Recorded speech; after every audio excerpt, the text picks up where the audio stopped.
नमस्कार, news nation digital के हमारे इस खास एपिसोड खबरें दुनिया की में आपका स्वागत है। मैं हूं सुमित कुमार दुबे। मिडिल ईस्ट की सरजमी एक बार फिर से युद्ध की छाया में घिरती हुई नजर आ रही है। अमेरिका और ईरान के बीच पिछले कुछ महीनों से चल रहा तनाव अब चरम पर है। दोनों पक्षों के बीच बातचीत किसी भी नतीजे पर नहीं पहुंच पा रही है। प्रेसिडेंट डोनाल्ड ट्रंप ने ईरान को सख्त चेतावनी दी है कि अगर वो परमाणु समझौते पर सहमति नहीं देता है तो बुरे नतीजे भुगतने पड़ेंगे। लेकिन इसके बावजूद ट्रंप अभी तक कोई मिलिट्री एक्शन लेने का फैसला नहीं कर पा रहे हैं, जबकि इजराइल लगातार दबाव बना रहा है। सवाल है कि क्या इसके पीछे रमजान का पवित्र महीना है या फिर अमेरिका अभी पूरी तरह से एक बड़े युद्ध के लिए तैयार नहीं है। ईरान क्यों अमेरिका की शर्तों को मानने से इनकार कर रहा है और युद्ध की तैयारी में जुटा है, इस पूरे वीडियो में इस पूरे मसले को हम विस्तार से समझेंगे। सबसे पहले बात करते हैं ताज़ा तनाव की। 2025 में जून के महीने में इजराइल ने ईरान पर अचानक हमला किया था, जिसे ऑपरेशन राइजिंग लाइन का नाम दिया गया था। इस हमले में ईरान के एयर डिफेंस सिस्टम को नुकसान पहुंचा और कई बड़े सैन्य कमांडर और साइंटिस्ट मरे थे।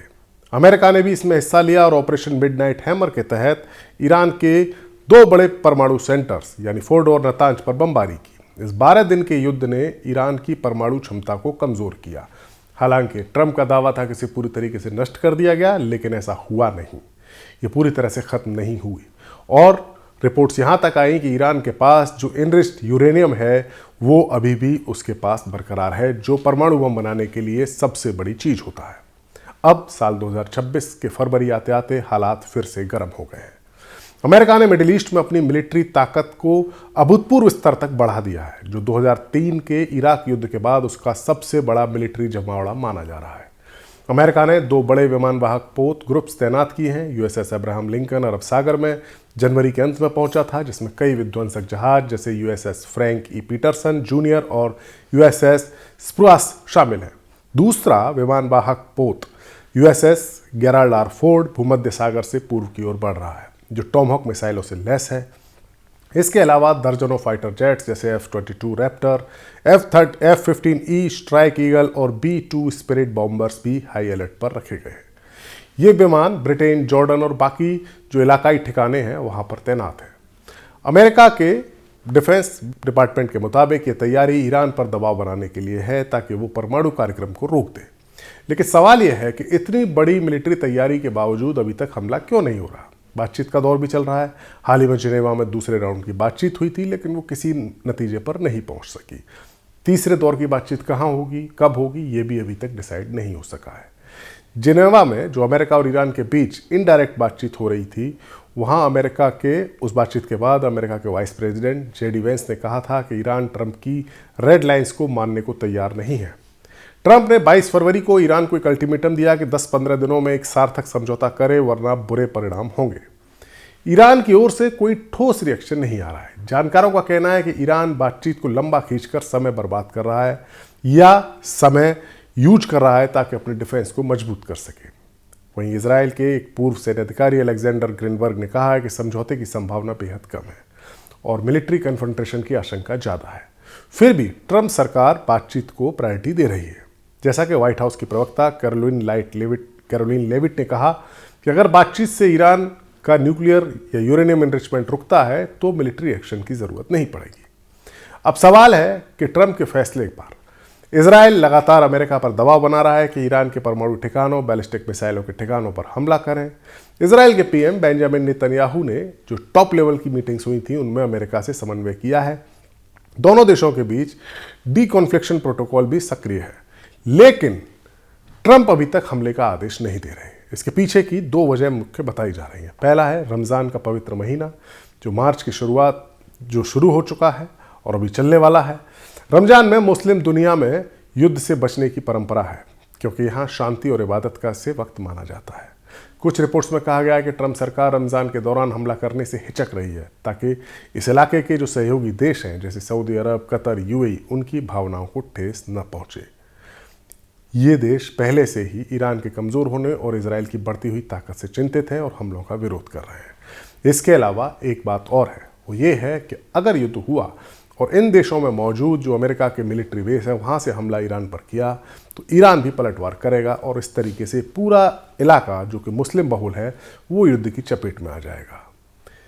ये बात इस थ्योरी को बल दे रही है कि ट्रंप रमज़ान में हमला करने से हिचक रहे हैं और इस चुनौती से बचना चाहते हैं। दूसरी वजह है अमेरिका का एक बड़े लंबे युद्ध के लिए तैयार न होना। ईरान के साथ युद्ध लंबा खिंच सकता है क्योंकि ईरान के डिफेंस सिस्टम मजबूत है। उसके परमाणु केंद्र पहाड़ों में 8 से 100 मीटर की गहराई पर बने हैं, जैसे पिकेक्स माउंटेन। ईरान ने 3000 से ज़्यादा बैलिस्टिक मिसाइलें इकट्ठी की हैं और हमले की स्थिति में अमेरिकी जहाज़ों को डुबोने की धमकी भी दी है। ईरान के supreme leader Ayatollah Ali Khamenei ने कहा कि अमेरिकी नेवी को समुद्र में डुबा दिया जाएगा। एक रिटायर्ड अमेरिकी एडमिरल रॉबर्ट हॉवर्ड का कहना है कि आधुनिक टेक्निक से सैकड़ों हमले रोज हो सकते हैं, लेकिन अभियान हफ्तों तक चल सकता है। ईरान एक बहुत बड़ा मुल्क है। दूसरे विश्व युद्ध के बाद से या उसके पहले से अमेरिका ने कई युद्ध लड़े हैं, लेकिन ईरान के साइज के देश पर हमला करके उसको जीतने अभी तक मुमकिन अमेरिका के लिए नहीं हो सका है।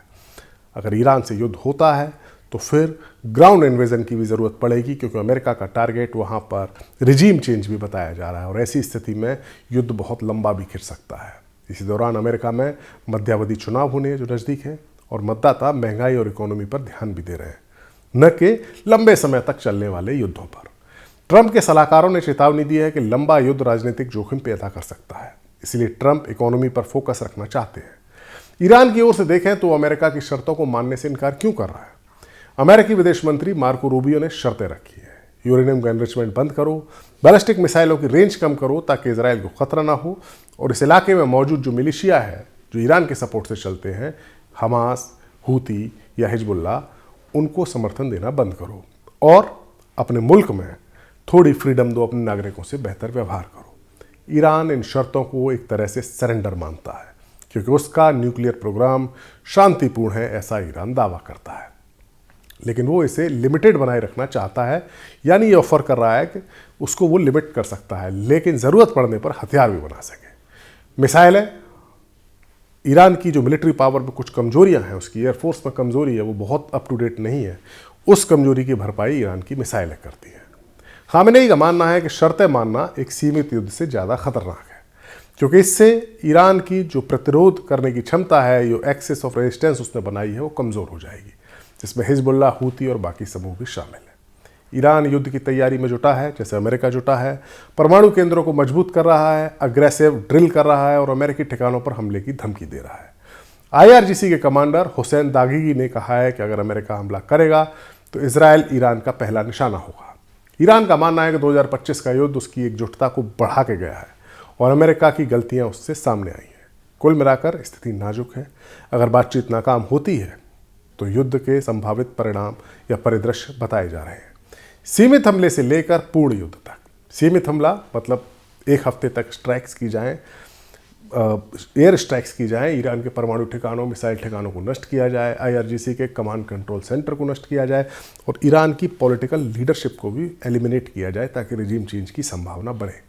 ये एक छोटे युद्ध या सीमित युद्ध के विकल्प है, लेकिन ट्रंप के सलाहकार उन्हें बता रहे हैं कि यह युद्ध लंबा भी खिंच सकता है।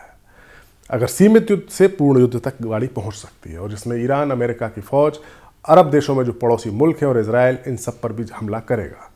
खामेनेई ने ट्रंप या यूं अमेरिका के चेहरे पर तमाचा मारने की धमकी दी है। अमेरिका की मिलिट्री तैयारी सप्ताहों तक चलने वाले अभियान के लिए है।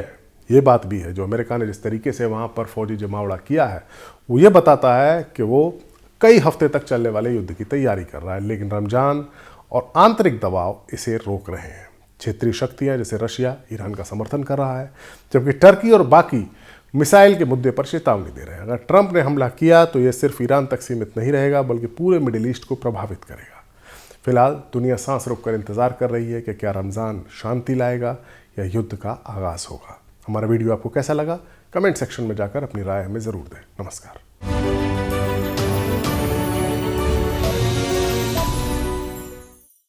आपके मोबाइल पर तुरंत आएगी ब्रेकिंग न्यूज। स्क्रीन पर सबसे पहले दिखेगी बड़ी खबर। देश दुनिया की हर खबर एक जगह। अब आपके मोबाइल पर तुरंत फटाफट इंस्टॉल कीजिए न्यूज़ नेशन ऐप और रखिए खुद को अपडेट।